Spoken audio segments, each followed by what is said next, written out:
In this episode of the Texas Private School Podcast, Had Not and Stanley go head to head as All Saints challenges DC for the crown. North and South clash as the best in District 2 St. Thomas takes on one of the big three in Prestonwood.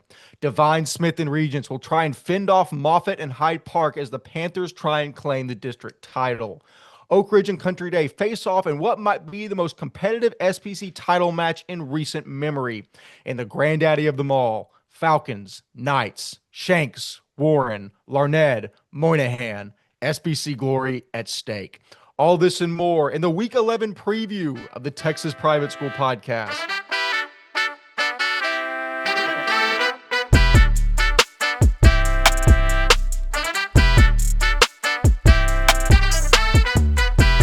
Hello and welcome back to another episode of the Texas Private School Podcast. As always, I am a quarter of your host and crew for this episode. Walker Lott and Ryan Schroeder call in from College Station, Texas and Stillwater, Oklahoma, respectively. And yet again, for those that have been with the program for a prolonged period of time, you will recognize familiar face SPC analyst Jack Klosek. Jack, you've been helping us out for at least, I think this is the third season that we have benefited from your contributions. Number one, thank you for coming back. Number two, what are things like in your world? And number three, what is your excitement level as we creep into the most exciting time of the year in the Southwest Preparatory Conference? Wes, it's always a pleasure chopping it up with you guys. Fourth year doing this now, and love giving back to the game that gave me so much. I'm actually on fall break from school right now. I'm at home and my parents in Houston for a couple days, so that's nice.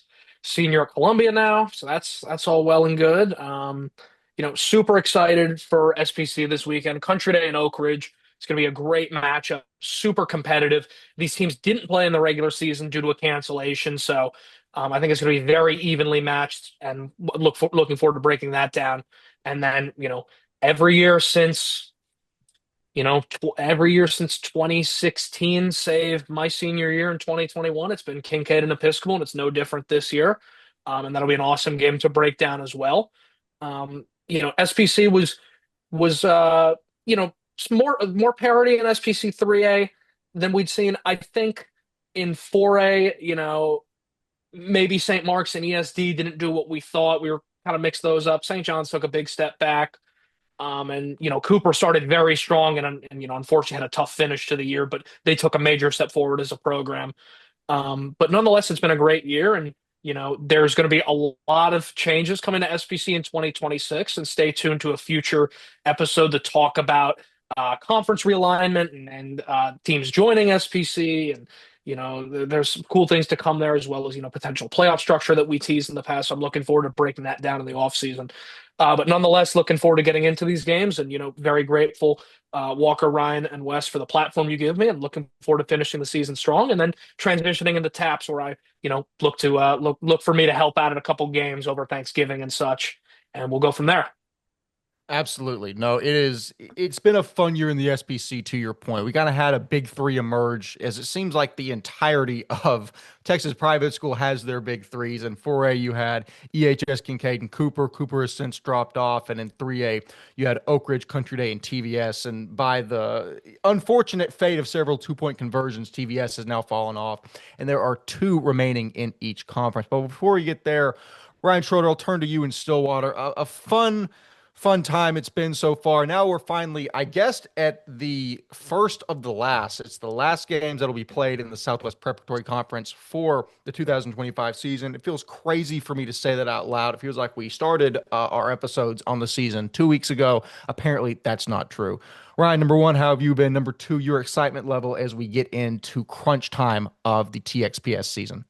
Yeah, I'm super excited. SPC Championships are always a great time of the year and stuff. I mean, I remember going to the SPC Championships. We were just talking about it when they were, back over at Dallas Jesuit back in, I think that was 21, 22, whatever that was. And I go back to those years and stuff, and I just think about all the fun times of covering those state championships, and even now this year as well. I mean, we should have already seen the first match of an SPC 3A game, but we didn't. So now we have a first time matchup for an SPC 3A state championship game, which is super unique.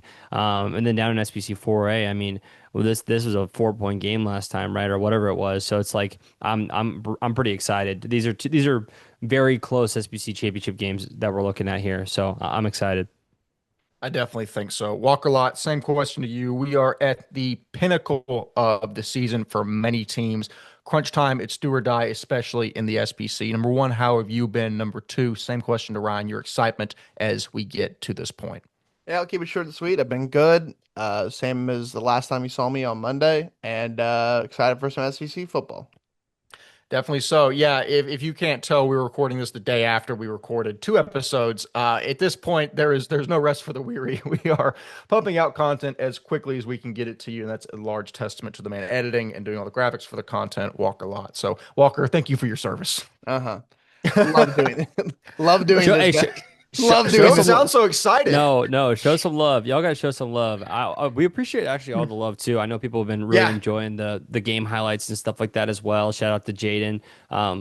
Really just we've overloaded the content. Obviously, Walker gave a full demonstration on the district realignment as well on social, and then the emergency pod with that. Like, I think this is the heightened of where we've done content and.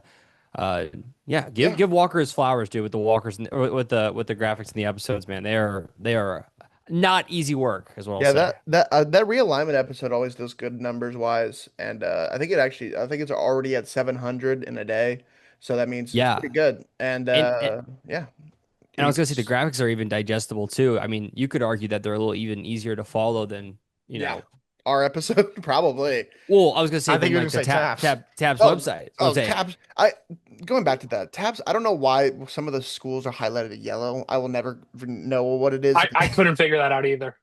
I'll never understand it. But it's like you're actually making it digestible for the viewer, like it's supposed to be the first time you look at it. Yeah. Also, speaking of doing numbers, we're finally able to monetize videos. I don't know if we're going to say that out loud, but we should because it's a pretty cool thing of us doing it. So if you see an ad on these episodes nowadays, suck it up. We're finally there, and we're not going to try to berate you with ads, but it gets us $1 or $2 in our pocket, and that's more than nothing, and that means something to us. So it means we've come a long way of a lot of hard work from all three of us, and Jack Loza here and there too. So I appreciate that. It's good times. Now, Wes, while we're here selling our souls, subscribe to the website too. If you can buy a Starbucks coffee, give us $5 a month. We're trying to run a business here, please.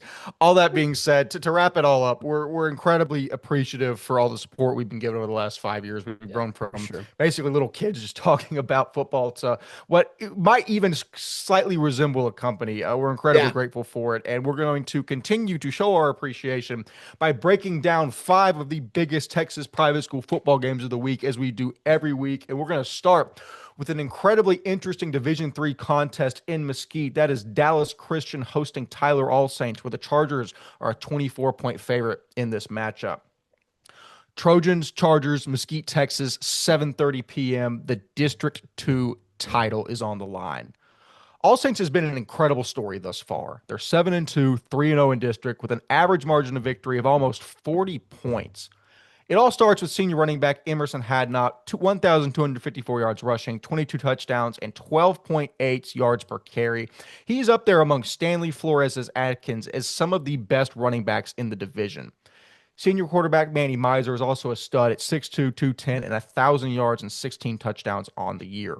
Junior wide receiver Sawyer Busk is Miser's top target with 466 yards and 9 scores. 6'4", 210 defensive end Marley Gonzalez has proven to be one of the best edge rushers in the state with 21 tackles for loss, whereas 6'1", 200 athlete Sam Walters has racked up 17.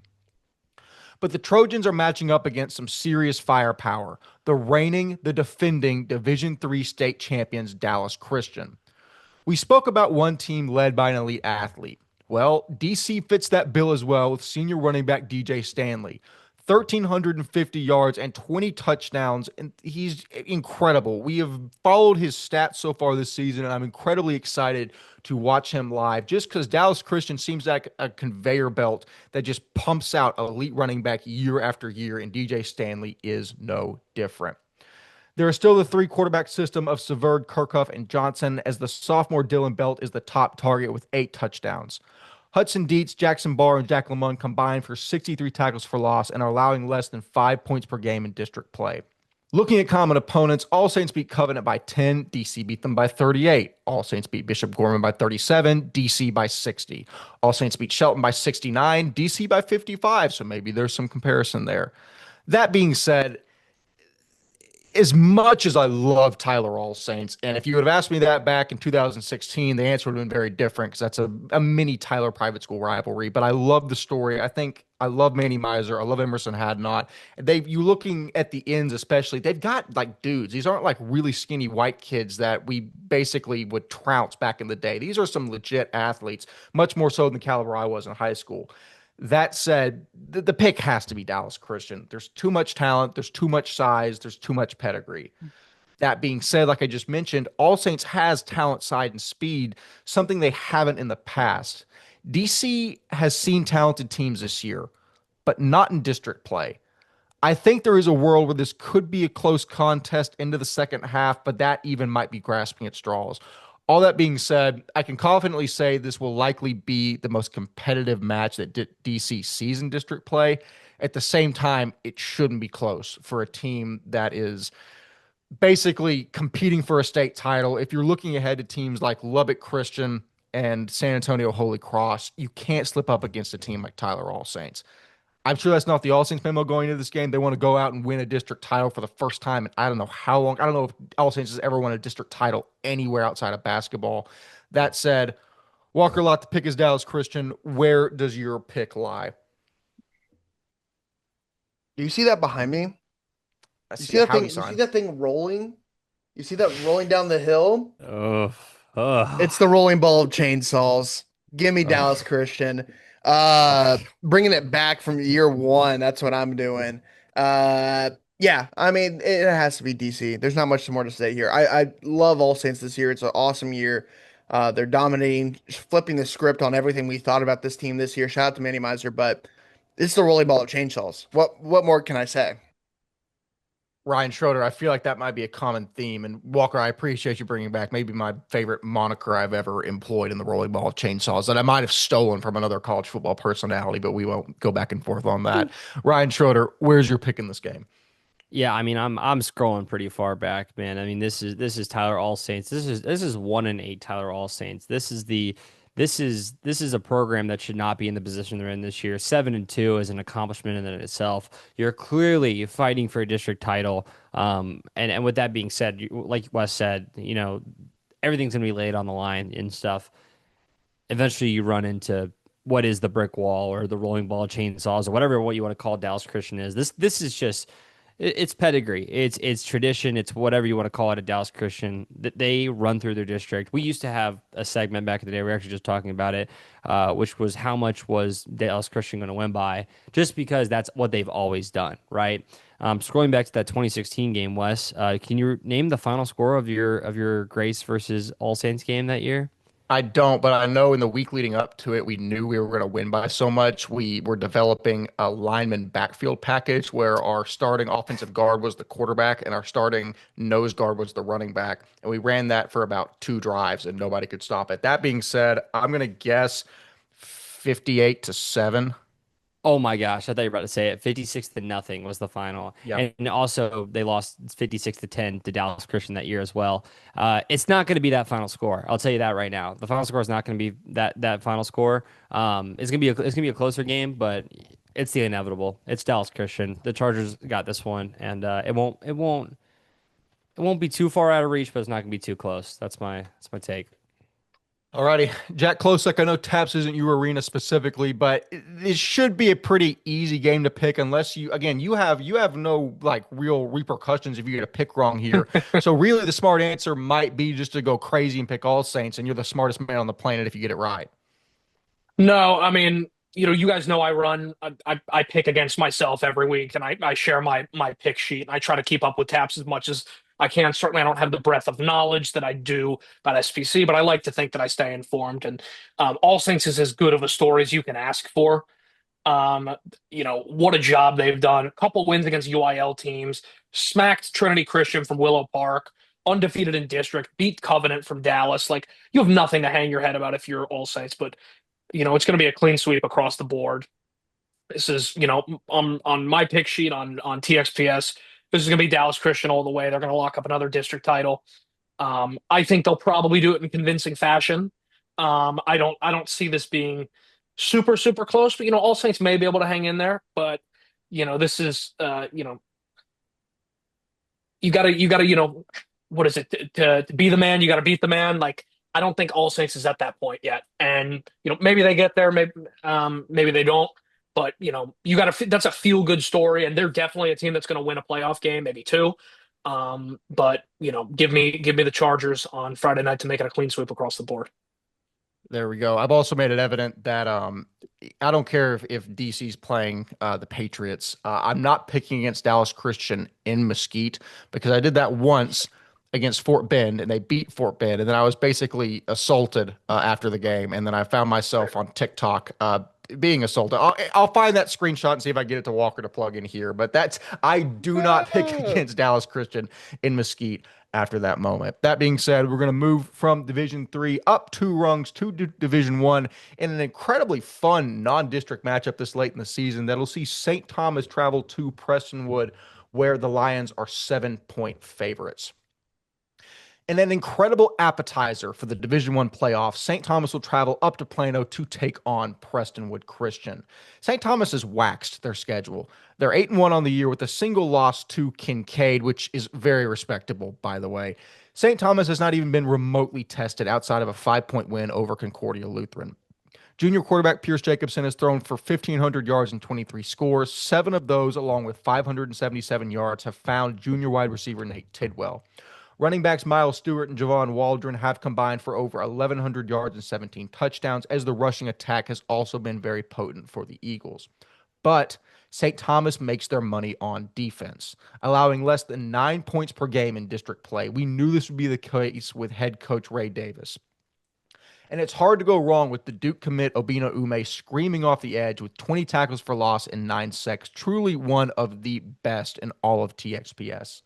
Senior linebackers Liam McCarthy and Jackson Saunders also lead an Eagle defense that is about to go up against the best offense they have seen thus far. Prestonwood has played a gauntlet of a schedule. All Saints, Bastrop, Lynch, Parrish, Liberty. But they've dropped all of those games except for Lynch. However, the Lions are still a formidable foe. Luke Glass has thrown for 2,250 yards and 25 scores. 8 apiece have found seniors Junior Niffen and AJ Morial. And be sure not to forget about Gio Darasol out wide. You add in senior Will Taylor running behind arguably the best offensive line in the state, and Caleb Kozlowski, Adam Bingard, Kanan Smith, and Brock Schleff.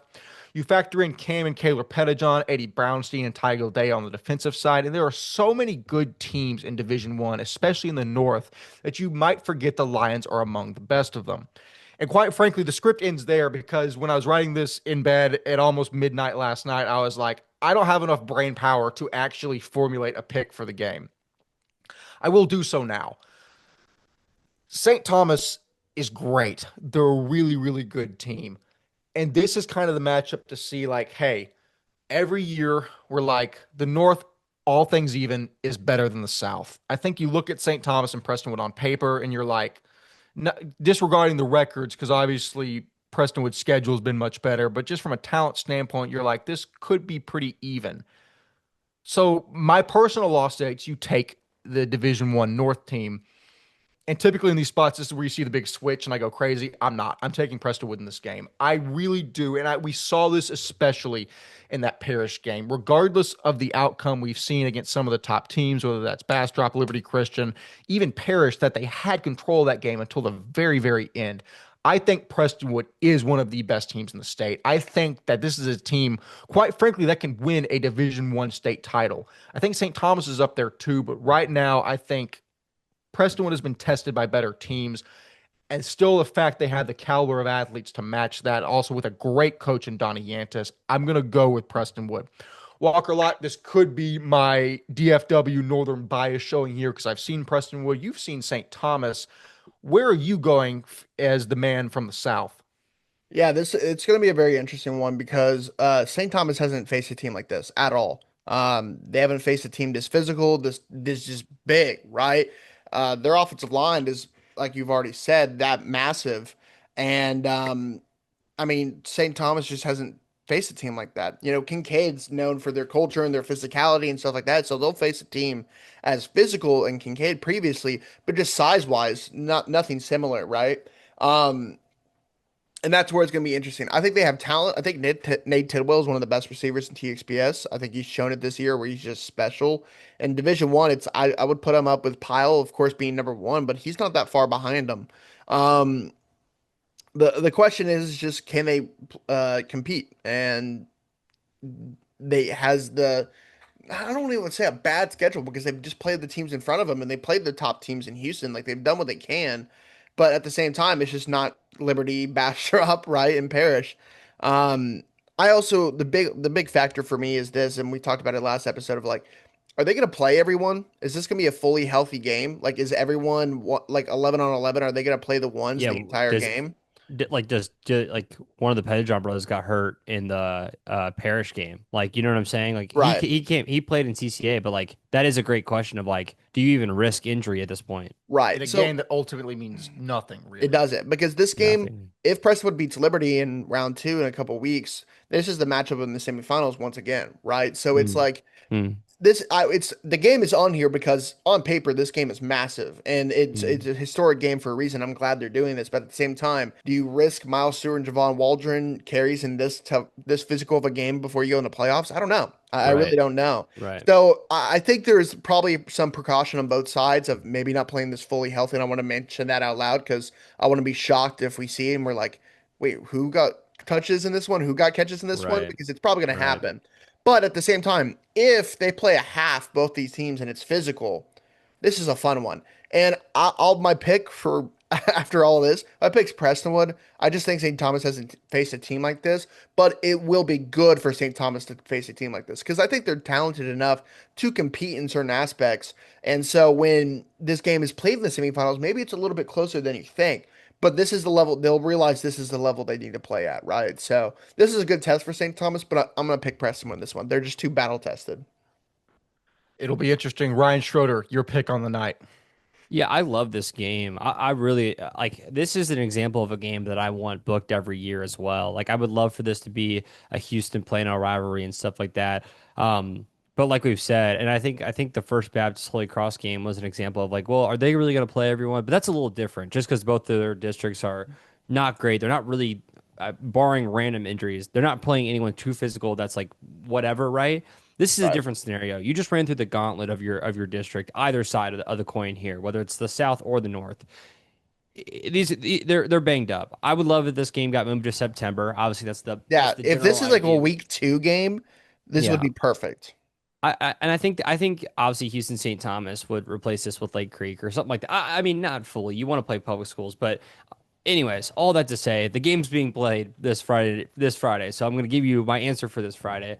The answer is Prestonwood, like y'all said above and stuff. If all the guys play that we think are going to play, and with how things are set up, I think Prestonwood is just absolute dogs. They got playmakers all over the field. You want to talk about some of the most talented teams in the state. With All Saints and Prestonwood and Parish and Liberty and stuff like that, they fall in the same category, obviously, and that's why they're in the big three in the north. I mean, they just have so many dogs. Houston St. Thomas does too, but like Walker and Wes said, you haven't faced the full of like what a Prestonwood Christian lineman is, or you know what I'm saying? Like that is truly what it is.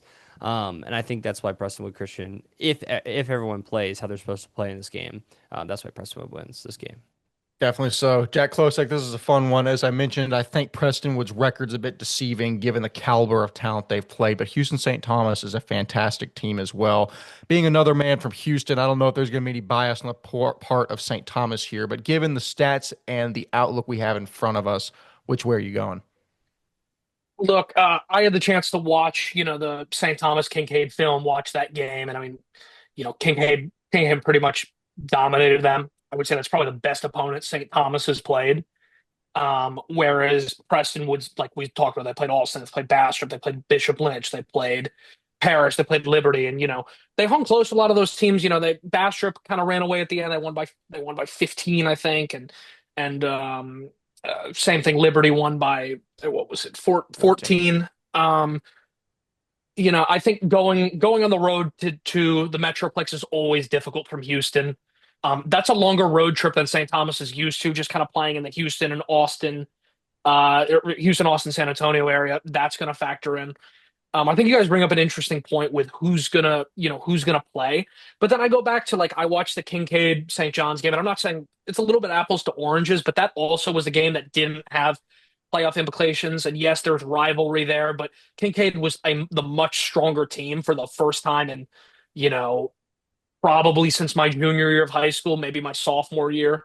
And you saw Wayne Shanks in there deep in the fourth quarter, like there are two schools of thoughts. Like, yes, you want to rest your guys and you want to be careful with them, but at the same time, they're not gonna. I don't anticipate any of their top players sitting for maybe two halves or something like that. Like, you need to get guys reps, and you're not going to put guys out there in a blowout, and you're not going to put guys out there in a difficult situation, but you do need reps. No, I see this more as like, there's a lot that both teams can get out of this game. It's a free look at each other. It's a chance to get a ton of guys reps, to get a lot of guys involved, to, show your playmakers. I do think, since they may see each other later in the playoffs, like their playbooks could be a little bit limited. They're not going to bring out the whole bag of tricks. I don't think they're going to give up too much away. But at the same time, I think, both of those coaches are, Coach Davis, who I played against, like, he's going to get his guys ready. I can't see him, going up there and like not playing all his guys for a good chunk of the game. Coach Yantis, I would imagine the same thing. And I think Preston was the better team. They played the more competitive schedule. Again, St. Thomas, you got to play who's in front of you. They have, 6-team district where they're, head and shoulders above everybody else. But I'll go to that Concordia game as like my final point. I would anticipate, like, St. Thomas beat Concordia by 5, fine. I would think Prestonwood would beat Concordia by a heck of a lot more. Not to no knock on Concordia, but that's just, when you're used to playing those top teams in the North, I think, that rubs off on you. And we've seen Prestonwood be a really competitive team for well over a decade and beyond. I'm going to make it another clean sweep across the board. Prestonwood, I think, is the favorite here. Again, that's my pick. Depending on, how they treat the game, though, things could happen. But I think St. Thomas is at a disadvantage just in terms of, their strength of schedule. Like, Prestonwood's the better team, and it's always an uphill battle when you have to trek up I-45 to the Metroplex. Yeah, definitely so. It's a good point about, game reps and seeing who's actually going to play. I think at the end of the day, there's really no substitute for game reps. And I don't think you schedule this game this late in the season if you're like, oh, let's just let the twos play and call it a day. I think both these teams want, a hyper elite tune-up game, which it's funny calling it a tune-up game because it's really not that. But for lack of a better term, moving into the playoffs, I think there's a really good chance we see full tilt from both teams. Ryan Schroeder. I was just gonna say this real quick. You're exactly right, though. Like, they know they're going to be in this position. Both these teams expect to be what their record is right now in this position, so they're booking this with the mindset that they'd have to make this decision. Yeah, I think so. I mean, it's going to be incredibly fun. I'm sure that we're going to get a competitive effort from both sides, and I'm really excited to see how that one shakes out. We're going to stay in the South, but moving down to Division II, Hyde Park at Regents, where Regents is a 31-point favorite in this game. The final two undefeated teams in Division II District 2 will meet in Austin as Hyde Park travels to Regents to try and overthrow the kings of the land.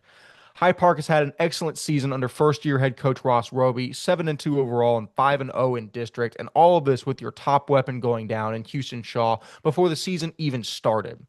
Junior quarterback Crawford Moffitt has proven a true dual threat with 2,700 all-purpose yards and 22 scores on the season. Senior running back Braden Bartholomew leads the charge on the ground with 924 yards and 9 touchdowns, whereas senior Hudson Hart, junior Garrett Gano, sophomore Tom Burgess are the leaders of this receiving core, where Hart leads the way with 549 and 6. Guys like linebacker Michael Gallagher, Damari Snook, and Noah Nixon lead the charge defensively as Hyde Park has surrendered less than 20 points per game in district play up to this moment. However, lining up across from them is arguably the best offense in the entire state, and it all starts with junior quarterback Jack Devine. The 6'3", 200 field general has already accounted for 3,000 yards, 46 touchdowns, and 0 interception. That might well be your TAPS Division II MVP right there. The freshman running back Isaiah Mills adds another layer of skill with 570 yards and 11 touchdowns on the year. Then you take a look at the receiving core and see the most talent out of any team not named All Saints in the state.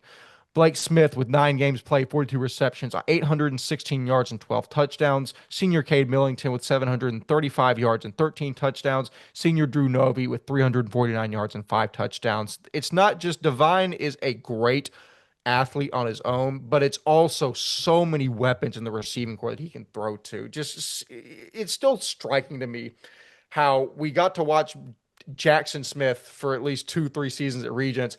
And then the second he leaves, okay, here's Jackson Smith 2.0 and his little brother Blake Smith. They're both incredibly electric athletes, and electric truly is the best word I can use to describe it. Moving on to the defensive side of the ball, defensive tackle Jackson Prater, defensive end Cole Gnippa, and safety Colin Angelo have logged double-digit tackles for loss, with Drew Novy and sophomore Drew Shepard combining for 7 interceptions, as Regents is allowing less than 10 points per game in district. Listen, both teams are 5-0, but in different ways. Hyde Park's average margin of victory in district play has been 15 points. Regents has been 42. Hyde Park is a great team, but there's levels to this. Keep in mind, Regents beat a great Kinkaid team 23-20.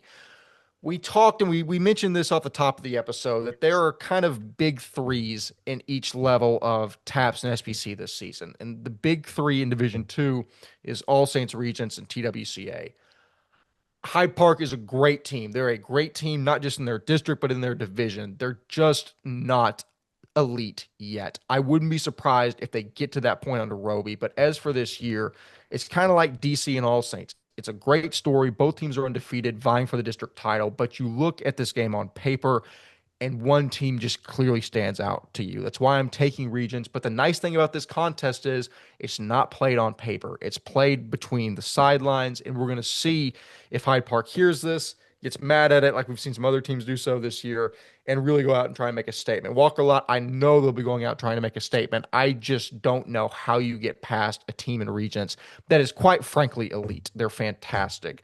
Given what we have in front of us, what's your pick and outlook for the game? Dude, I'm just so shout out to Coach Roby for getting these guys there, man. It's a lot of fun, and this team is epic, especially losing, of course, Houston Shaw. We've talked about that all season, but the guys around him, Bartholomew is having a great year. Hudson Hart is a great guy too. They have weapons, man, and some other guys who've come in this year are making impact plays. The fact that these guys are 5-0 in district means a lot, right? They're impressive. So, I think it's a very good team, but there's a reason in ATX the Knights reign supreme, right? There's not a team that's really combating them just yet. And the last time we thought maybe someone could do it, St. Michael's in that one year, we were dead wrong, right? And they showed us why. And like you said, Jack Devine's playing at an all MVP type of year with 0 interceptions is insane. 46 touchdowns. He's having an incredible year, right? I always think it's crazy that Drew Novy is your wide receiver 3. I think that's truly insane, and most teams don't have that luxury. And even the younger Millington is the wide receiver probably 4 for them, and he's great as well. So it's a special year for these guys. We've talked about it all year of how good this team can be. Charlie Burton, the Air Force commit as well on the defensive side. They have so many weapons, and you got to go the Knights. So give me Regents. Ryan Schroeder, a battle for the district title in District 2 in Division 2. It seems like Regents is the more talented team, but we are all entitled to our own opinions. Where do you go in this contest? I've said this all year long. This is one of the best Regents teams you've ever seen. And bar none would be the state championship favorites if there wasn't a team in Fort Worth. That was the #1 team in all of private school. So with that being said, there's also 3 teams in D2 that are undefeated right now. And those 3 teams are in a category of their own. Hyde Park just does not fall in that category. They have beaten just about everyone in their path, with their only 2 losses coming to Public School Yoakum, and then, if I'm saying that right, and the other one being obviously a not a bad loss in LSA, who's probably just outside the top 3, as seen in the TWCA game. So, like, with all that being said, Hyde Park has had as good of a year as they can have. You're running into Regents though. This is one of the best offenses we've seen out of Regents. You're hitting Jack Devine and all of his weapons in stride. I'm telling you right now that this is Regents' game to lose, and it won't necessarily be close. So, give me Regents here in the district title game to cap off the 10-0 season. Jack Klosek, we have had 2 clean sweeps in the 9th so far. I think we're edging towards a third, but again, you're more than willing to give your input and break that streak. No, it's going to be another clean sweep. Again, Walker did a great job covering the Regents Kinkaid game. I watched that game as well. Regents is a super talented ball club. This Regents team is, spectacular. It's probably been a decade since they've lost a district game. It's been a long time, and I don't think anything's going to change here. Well, it's so funny you said that. I think we did that not even 3 or 4 episodes ago. We went and guessed it. I can't remember what it was, but go back and watch. It's been a long time. It's been a long time. And look, Hyde Park was a super desirable job. Coach Roby's done an awesome job. That's another feel good story. But Regents is just a machine. After 1-score wins against Lorena and Kinkaid. Lorena's a 3A powerhouse, and Kinkaid is obviously Kinkaid. They've just taken it to teams from Antonian to St. Joe's to their whole district slate. That's a team that we heard often at Kinkaid, good teams, beat the snot out of bad teams. Paraphrasing a little bit, but and it's true. Like Regents every week, it never seemed to be off. Every good team. That's what's great about football. Can sometimes sleepwalk through a game and play footsie with a not great team. We see it in college, see it in high school. Regents every week, they go out and even against Bishop Dunn or even against Brentwood Christian or whatever. They go out and they do their thing. They take care of the football. They play clean football. They play fundamentally sound. They play, they're a strong defensive team. They throw the ball super well and have an awesome passing attack. They run a great offense, great receivers, great quarterback. And, it's just no different for them. And that's why they've had so much success. That's an elite program. That's what's so awesome getting to see Kinkaid finally play them, during this last, 2-year cycle. Give me the Knights. I think they're going to win handedly. And they should make a great run in the playoffs. But credit to Hyde Park. That's another program that's taken a step forward, and we love this. We love to see that. And I think they get a favorable draw and realignment. We were talking about that, and they should slate right in to be the number 2 team in that district. And I know Coach Roby's going to definitely do a good job to get them right. And it'll be fun to see how they progress moving forward. But give me the Knights to make it 3 clean sweeps. There we go. So as those 3 games have been picked and in the books, we are now going to move on into the 2 main courses of the evening for the Southwest Preparatory Conference State Championships. The reason that Jack Klosek is on the episode. Jack, we're going to start with the SPC 3A contest. As you are the expert in this domain, break it down for us. What are we looking at, and who are the matchups that we're viewing in the 3A game? 2011. We're going to start each of these segments with a year. 2011 is what we're going to start with SPC 3A. That is the last time Oakridge played and won an SPC championship. 14 years is a long time. And Coach Flowers has done an incredible job this season leading Oakridge to a 9-0 record, a victory over, albeit, Coronado from El Paso is not, a premier 6A program, but a win over a 6A program. I'm not sure that's ever happened in SPC 3A before. A clean district sweep, taking care of opponents handedly. They beat Trinity Valley by 1. They beat Houston Christian more comfortably than Country Day did. Led by Cole Worthington, Kingston Parks, Luke Dearman, Gary Nunn, and Tank Thomas's little brother. They've put together an awesome season, a great story, a tremendous, tremendous team. We were on this early and often, and we got this one right. They go against Country Day, who's been there before much more recently than Oakridge has. The Bloemendahl brothers, Cal Neubauer, Cannon Factor, Cooper Paul, and Fox Burton, led by Coach Burns, have put together an awesome year. Their only loss being to John Cooper, who's the superior team at this point. It speaks volumes. They blew out St. Mark's to begin the year. We knew Country Day was going to be legit at that point. Took care against Trinity Valley in the Battle of Brian Irvin. But you would have liked them to see them take care of Houston Christian a little bit better than they did. This is as close of an SPC 3A game as I can remember picking. I think it's going to be incredibly fun. It's going to be at UT Arlington. Wes Tolleson will be on site for that game. Is that correct? I will. And I think it's going to be a lot of fun. I've gone back and forth on this pick, and there are reasons to pick either team. But there was one team in August when I was doing this from our beach house in our summer home out in California, who came on my radar, and they haven't disappointed. They're 9-0. They Walker Lott's old Coach Flowers, has done a number there. And I got to go with Oakridge. It's been a long time coming. They haven't been there as recently as Country Day has, but for me, a little bit stronger of a strength of schedule. And honestly, the differentiator is the Houston Christian game. Country Day was a little bit. We talked about this on the Twitter space, or on the X space now. That game was not as comfortable as you'd want it to be, and Oakridge took care of that game a lot easier, and I believe on the road. So give me the Owls. It's an awesome story. They deserve it. They've had a heck of a transformation. And I think they're going to take care of business. It's going to be close, but give me the Oakridge Owls of Arlington, Texas.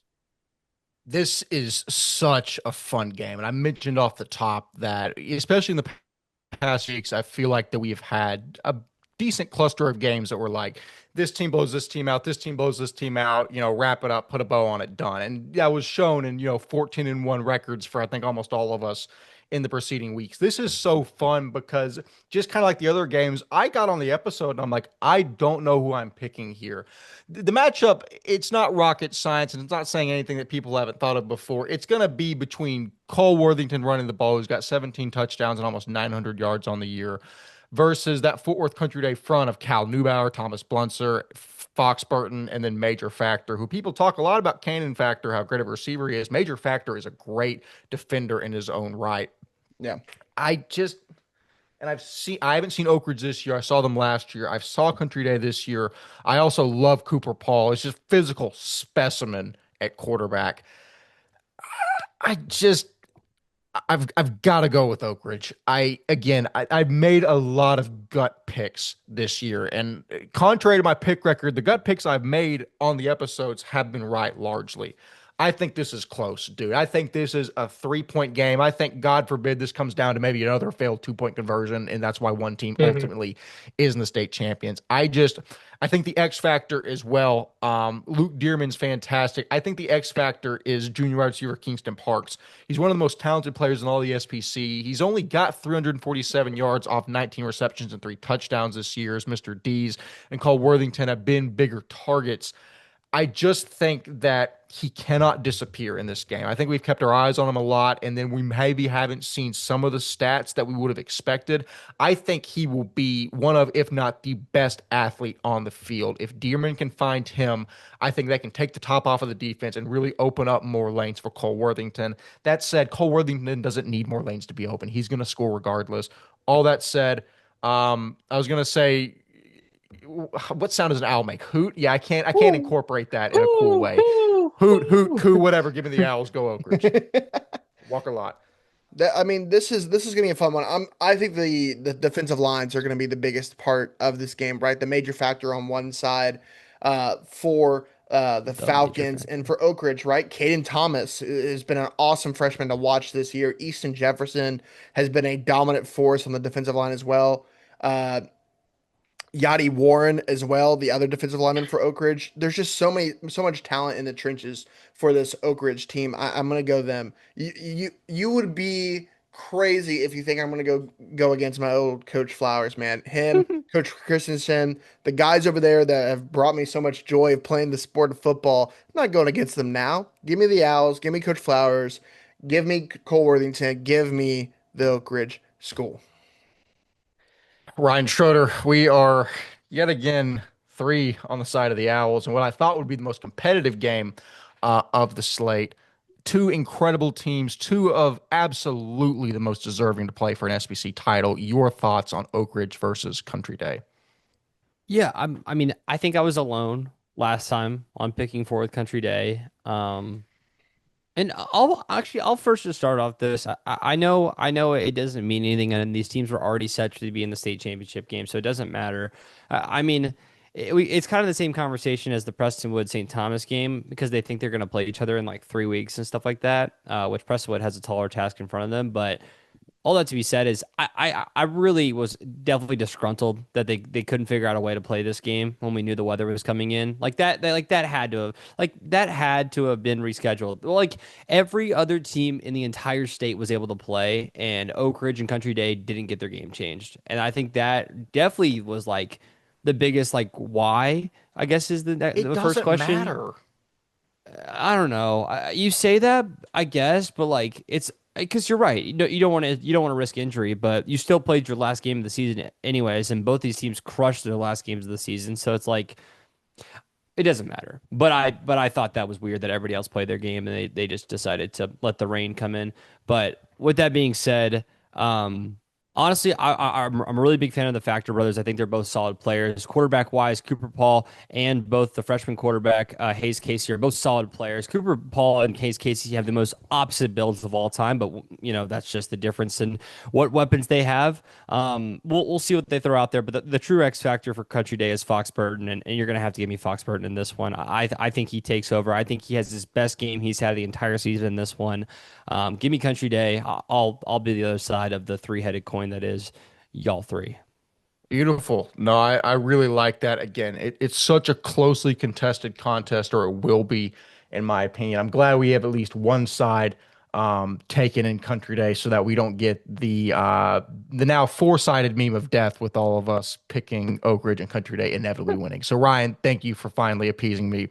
So we're not a clean sweep on all of these games. But we have one more game to get into. I'm not even going to take too much time because I know this is the moment that Jack has lived for, I would say for his entire life, but we do this literally every year with Kinkaid and EHS. So, Jack, Kinkaid Episcopal Part 476. What are we looking for in the SPC 4A title game?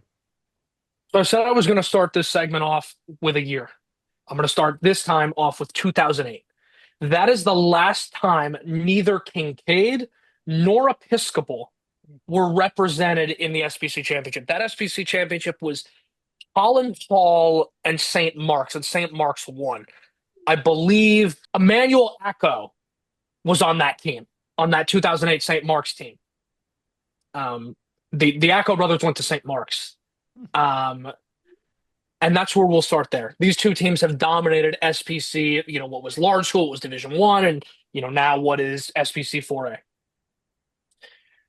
2009, 2012, 2014, 2015, 2017, 2018, 2019, 2022, 2023, 2024, and 2025 have all seen Kinkaid versus Episcopal.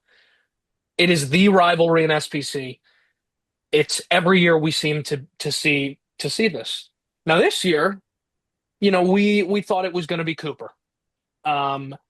But when I saw Cooper, Kinkaid beat Cooper by 18 and, only beat Episcopal by 4. I knew that Cooper, and last week was essentially a playoff game. I thought that Episcopal had played a much stronger strength of schedule, and Episcopal had been there before. Cooper had never been in a situation like that with their backs against the wall, and they got blown out. We had a lot of questions about Episcopal going into the season and during the season. Their 2-point victory over St. Michael's, them having a losing district schedule, them losing to TWCA the way that they did. We didn't really have much of a surprise with West Orange Stark and Parrish, and you can't glean too much from them beating Waltrip. Kinkaid similarly, started, with Gunter and Regents and played 2 hard-fought games against 2 really talented teams. And then, since then, they've rattled off 8 straight wins. I think, in that first game, that was tighter than I had thought. I picked Kinkaid. I imagine you guys likely picked Kinkaid all across the board as well. And they delivered, and they They held Episcopal off late. Episcopal deep in their territory multiple times. They didn't have their kicker in that game. And, Wayne Shanks did Wayne Shanks things. Thomas Smith, Caleb Pitts, Tanner Niveen, Odell Wynn, Ross Wynn, Miles Kamara, Holden Jones, Drake Olson, Alexander Donnelly, all these guys, like this is a talented Kinkaid team. And, other pieces that weren't really on our radar have stepped up. Similarly, Donovan Warren is the real deal. I said that on our Twitter space when he was listening. He played a great game against Kinkaid, and a lot of people were counting Episcopal out, ourselves included. And I heard early on the season from talking to some of the coaches that people were thinking Episcopal was not going to be as good as they were going to be, and that people were overestimating Cooper a little bit. I think both teams are battle tested. They both played top teams in non-conference. Episcopal maybe, played a little bit of footsie with St. Mark's, whereas Kinkaid didn't, but man, they really stomped on Cooper in a way that Kinkaid didn't. Kinkaid, I mean, you have to assume they were preparing for some combination of Cooper and Episcopal. But at the same time, they really took it to St. John's, and like that was not a competitive game. And I was wondering how that was going to go and whether they're going to take the foot off the gas. But with Coach Larn at the helm, that's why you see Wayne Shanks in the fourth quarter doing Wayne Shanks things. Deacon Morgan and Travis Johnson and Madden Morgan and Jake Campbell and Reed Fowler, Donovan Warren, Brooks Allen, Tommy Weatherington. Episcopal's a talented team. Coach Eddington done a really solid job there. Coach Moynihansen's taking over for Coach Lees, done a nice job there. These are two powerhouse programs. We see it almost every year. But you guys know, after this, I ride with the Falcons. We got the vintage Wow. 2017, 2018 Kinkaid baseball. Coach Moss, who's the receivers coach and play caller, was my old baseball coach, will definitely like this hat in the episode. I think, this is a talented Kinkaid team. This is not as talented of an Episcopal team as we've seen in previous years. Still a talented team nonetheless. And we've seen less talented Kinkaid teams beat more talented Episcopal teams. The Kinkaid is the top dog right now. They won, both games against Episcopal last year in the regular season and in the postseason. I think they're going to do it the same. I don't think it's going to be a blowout as it was last year, but at the same time, I think Kinkaid gets it done. I think Wayne Shanks is the best player in SPC, and I think he's going to turn it on just as he did last year. And, we've seen this song and dance too many times. Kinkaid's gotten the best of him more often than not. Kinkaid, got the best of him with Marvin Wilson and Jalen Waddle and, Walker Little when they were, an insurmountable underdog. There's a winning culture over there. That Kinkaid defense plays above its weight and has played above its weight all season, holding Episcopal to 24, Regents to 23, St. John's to 14, Cooper to 18, St. Mark's to 14, ESD to 7, Second Baptist to 10, Rockport Fulton, who's leading that district and beat top ranked Cuero to 20 or 24. I don't know them all off the top of my head, but that defense is going to come to play. Wayne Shanks is going to do Wayne Shanks things. I imagine they're just going to feed Wayne and they're not going to toss the ball as much. But man, Kinkaid can pass this year for the first time in a little bit. Like Ross Wynn's throwing the ball, but this is going to be a competitive game. Donovan Warren's going to do Donovan Warren things. The Morgan brothers, will come to play. Reed Fowler, should do things of his nature as well. It's going to be a fun game. It's going to be more competitive than last year. I would say probably more reminiscent of maybe not as tight as 2022 because that was a more talented Episcopal team than Kinkaid team, but it should be a good one. I'm riding with my Falcons as always, but even the unbiased Jack would be taking Kinkaid here. So I'll turn it over to you guys, but I'm looking forward to seeing this one. And as always, Falcon Pride runs deep. Truly the most comprehensive breakdown on the face of the Southwestern Preparatory Conference planet. And the nice thing is you now get 3 unbiased Jack Klosek opinions on this game. Yes, I do. It's incredibly fun, as I mentioned, for pretty much every game leading up to this point, but this one even more so. As we mentioned, this again, it is the 4th consecutive matchup of this, and what you say, like at least like the 10th or 11th in the last 12 years, barring that ESD game in 2000. 21. All that said is and I'll keep it brief because you pretty much nailed all of that. The interesting thing to me is in that 4-point contest a few weeks ago, Wayne Shanks wasn't limited at all. It was only a 4-point game. Wayne Shanks had 263 yards on the ground, 3 touchdowns, but they limited the passing attack where Ross Wynn only had 112 yards and a touchdown that he threw to Thomas Smith. Again, I can be quoted ad nauseum as saying that I am a believer in Larnett. I'm a believer in the system. I think that if the talent levels are even close, you always take Kinkaid. And there's part of me that wants to say, well, yeah, EHS has more talent as they always do with Donovan Warren, with Reed Fowler, with Madden Morgan, with Deacon Morgan, with Tommy Hetherington, with everyone, with Tyler Williams, a sophomore who's electric, by the way. But you look at the other side and you're like, wait, it's not just Wayne Shanks. It's Wayne Shanks. It's Ross Wynn. It's Drake Olson. It's Andrew Donnelly. It's so many people. I think the talent level is close enough that there might be a world where Kinkaid is more talented. And even in that world, it's got to be the Larnett-led team. I just think the only interesting thing is in the trenches, EHS is going to be better, but they're always better in the trenches. Kinkaid always has guys that look like me on the offensive and defensive lines and somehow beat teams. That being said, there's the famous picture of me with the Kinkaid Falcon team with the Falcons up that Micah Bell yelled at me promptly to get out of the photo after it was taken. For that picture, for the reasons I just said, for the breakdown Jack Klosek just gave me, you're insane if you don't take Kinkaid in this game. I know I'm saying that off of a 4-point win. All that being said, the pick's Kinkaid. I don't bet against Kinkaid in these spots. Even if I'm wrong in this one, next year we'll be back to it and I'll bet him again. It's where I made my money on the program. Insane is crazy. I don't think you can say insane. Insane is something. And I will. No, insane is something you say for All Saints versus Fort Worth Christian. You don't say picking EHS is insane in this spot. Here's the thing. It's not. You know it's that's not. no disrespect to EHS. They're a fantastic team. It's just Kinkaid doesn't lose in these spots ever. And now you take 2022 out of that, and we forget about that game. But outside of that, they don't. 2023, you mean? And I just think there hasn't been an example, as far as I've seen in private school, of normally, in football, a little bit more in baseball, like the more talented team generally wins.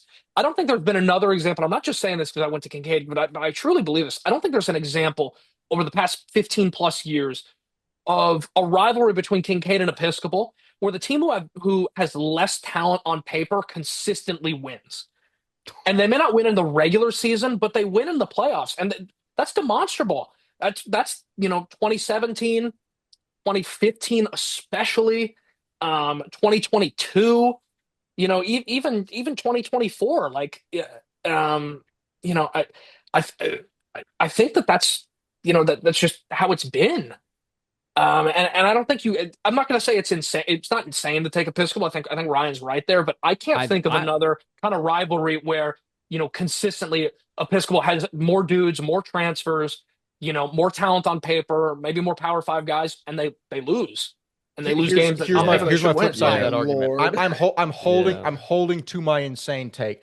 But that being said, remember that coming into the year, we had Kinkaid third behind Cooper, but there were other outlets like, we're looking at the team on paper, and Kinkaid might be the worst team in this district. People were thinking that they might be towards the bottom, not Kinkaid, that Episcopal might be towards the bottom. It's a real testament to Donovan Warden and Madden Morgan and Deacon Morgan and Tyler Williams and Tommy Hetherington and all of them to show that, hey, you wrote us off, but we didn't write back, and they're here and they're back in the state title game. That being said, I'm still taking Kinkaid. Walker Lott, incredibly close matchup regardless. And I'm not even going to go further because I'm going to dig myself a deeper hole. Yeah. Your thoughts on this game? Yeah, Jack Klosek might get me killed by Episcopal fans after that little rant. If they somehow win this game. But seriously, when I say somehow, there's a possibility that they absolutely could. You saw it in the regular season. Absolutely. And you saw it, I believe, when they won in 2023. It was also a close game in the middle of the regular season, and then they blew them out in the state championship, right? So it's like you never know with these games, but the state championship is nothing like it. The regular season game, throw that out the window. That doesn't matter anymore, right? You have to have that mindset, and I'm intrigued. It's going to be interesting to see kind of who wants it more, right? Where the the generations of just Kinkaid championships, it's the culture there. Are they just lackadaisical? Oh, we're just going to win another one because it's the culture here. Or does Madden Morgan, he won one as a sophomore and all of this, and this senior class, Jacob Campbell, do they want one for themselves their senior year? Like, are they going to give them everything they have to finally win one, right? Where Carson Gordon and Brandon Thomas won them, and Braylon Thompson won them as a senior, right? And that was a great way to end it off. But they want to win one their own senior year, right? And that's going to be the interesting part.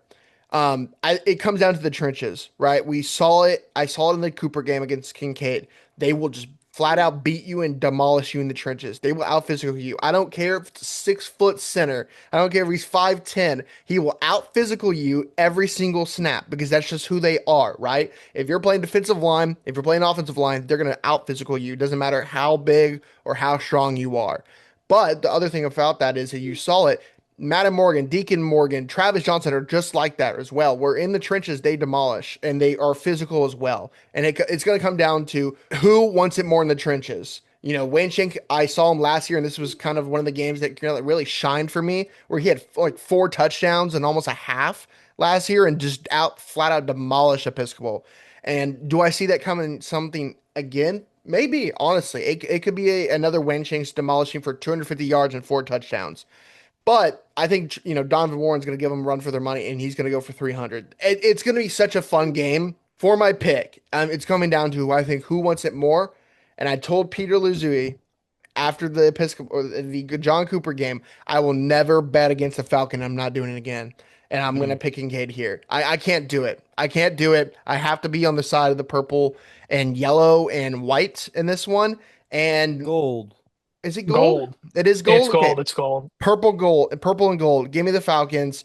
I just think they will win in the trenches, and that's going to win them the game.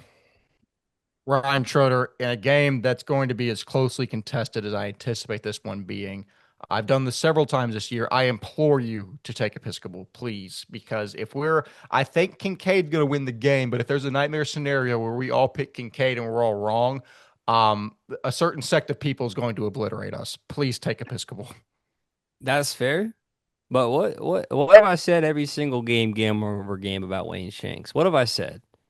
He always has more yards in the game before. He always outdoes himself every single game, which is going to be basically impossible in this game, unless EHS truly throws themselves on the fact that they can't stop Wayne Shanks and they just literally just are like, we're just going to play cover the entire time and just hope that they don't beat us over top with Ross, which just feels like what they did in the last game. And they just let Shanks go, which kept it close, so maybe that is the right strategy to go with. But all things said and done, too, I want to say this about EHS specifically. This is a younger EHS team. Besides Jake Campbell, besides Jacob Hicks and Tommy Headington, like Tyler Williams, sophomore, Donovan Warren, sophomore, Dylan Smith, junior, Brooks Allen, junior, Will is a sophomore, Reed is a sophomore, like.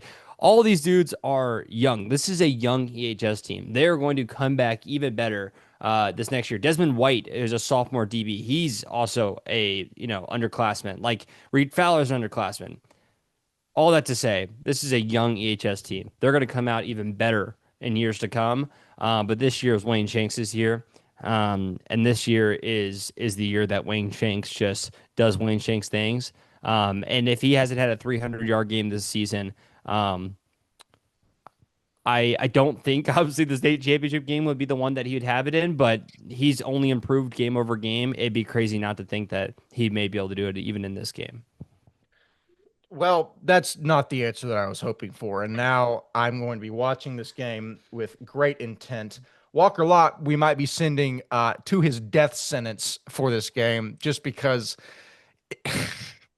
Walker, you better be the biggest Kinkaid fan on the planet on Saturday evening. All that being said, even though that we're all 4 on one side of this game, and even though some idiot might have said 30 seconds ago that you have to be an idiot not to take Kinkaid, this is going to be a fun matchup and a close one. Just like I said that Oakridge versus Country Day is going to be incredibly closely contested. Yeah. I think this will as well. But all that being said, gentlemen, that is the SPC 4A title game. We just had the SPC 3A title game and 3 other games for one of the better slates of the season. It has been incredibly fun. Jack Klosek, we're the other three of us here every week. I'll give you a brief moment to send us off and just basically your overall thoughts as we leave this episode. Look, as always, enjoy joining and chopping it up. I love getting involved in the taps action as well. Will be fun to see those games on Friday night, and I should be popping in on the space on Friday night as well. And then, you know, these are two super tightly contested games. Country Day and Oakridge, I could see going to overtime and potentially being, what did we see with Houston Christian and Trinity Valley a couple years back? I could see that going into 2-point conversions. That's going to be a tight one. I think Kinkaid does get it done as always, but they're gonna do their thing. If there's one thing Kinkaid's not, and I can say this having played there, they're not going to show up lackadaisically. And they want it, and there's a strong culture there. It's the standard, and they're going to go in there ready to fight. That being said, Episcopal is as well, and it's going to come down to the wire. But I think Kinkaid gets it done. I, it's every year it seems like, and not seems like it is. We have this, and it's a treat, and another great year of SBC football, and I'm looking forward to this weekend very much. And like I said, I'm looking forward to next year because there's some exciting things to come in SPC that I think should improve the league as a whole. Because at the end of the day, while I love my Kinkaid Falcons, I love us winning, I do think there are steps that are likely to happen that are going to improve the overall league. And I think that's really good for SPC and for TXPS as a whole. So as always, it's a pleasure joining you guys. Thank you for the opportunity. And looking forward to seeing everybody on Spaces this weekend and chiming in and go Falcons.